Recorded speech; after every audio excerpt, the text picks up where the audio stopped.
is a Labubu.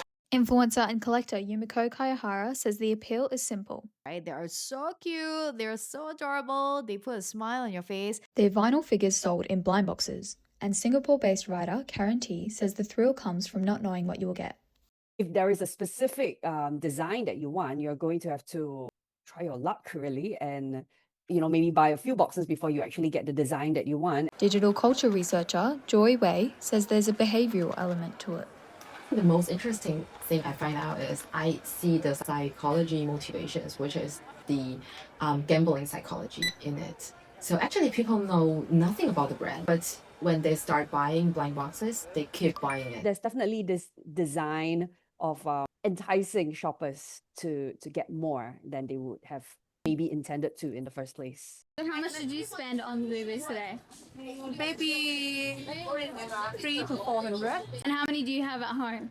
Oh, I have a lot, How many? more than 10 designs. From seeing them in toy shops to everyday spaces, teachers are saying they've become status symbols.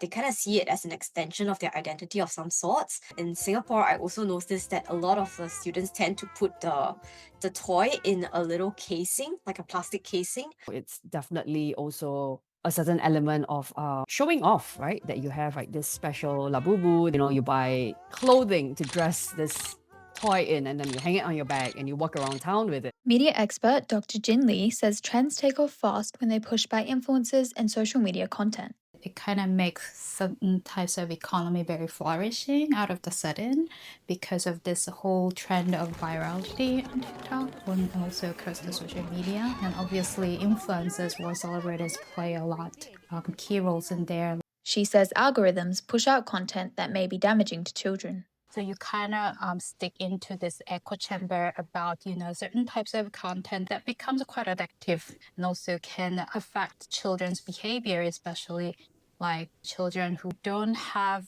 the literacy skills to distinguish what is the advertisement or what is not advertisement. That can lead to certain types of behavior, overconsumptions or addictive behavior. The influence comes from Asian pop culture trends. Because K-pop is really, really popular, especially among young children, it really shapes the way that children think about themselves. This image of the K-pop stars. And algorithm constantly repeats this kind of K-pop related content that really shapes the behavior of children. There is a thing that makes me a bit worried is that there's this idea of, fear of missing out, and that really plays quite a significant role among young adults. So I'm just trying to get a blind box, and obviously I'm trying to shake Yes. to try to find the one that I like. So obviously I'm trying to shake for the secret. It is a secret because it is hard to get. And because it is hard to get, when you see it on resellers market, it is going to be times 100 of the price. Right? It's the financial risk, so people will spend more money spend 10 times of the original price on one blind box toy. I think that's not worth it. And what about the environment? Influencer Yumiko says some just don't care. I asked him before, what happens to your dolls when you're not around anymore? And he says that he doesn't care what happens to the dolls. So I think it's the same for me as well. I don't really think I bother about what happens to my collection, if I'm no longer around. So while I'm around, at least looking at them brings me joy. So what's next? It's actually dying down. So how long? I think probably give it another 1 year or so. I think so. It's just my opinion. Yeah. When they're out of trend, I'll probably just leave it hanging, as a souvenir. A couple of them, which I bought since last year, they're still sitting in my storeroom.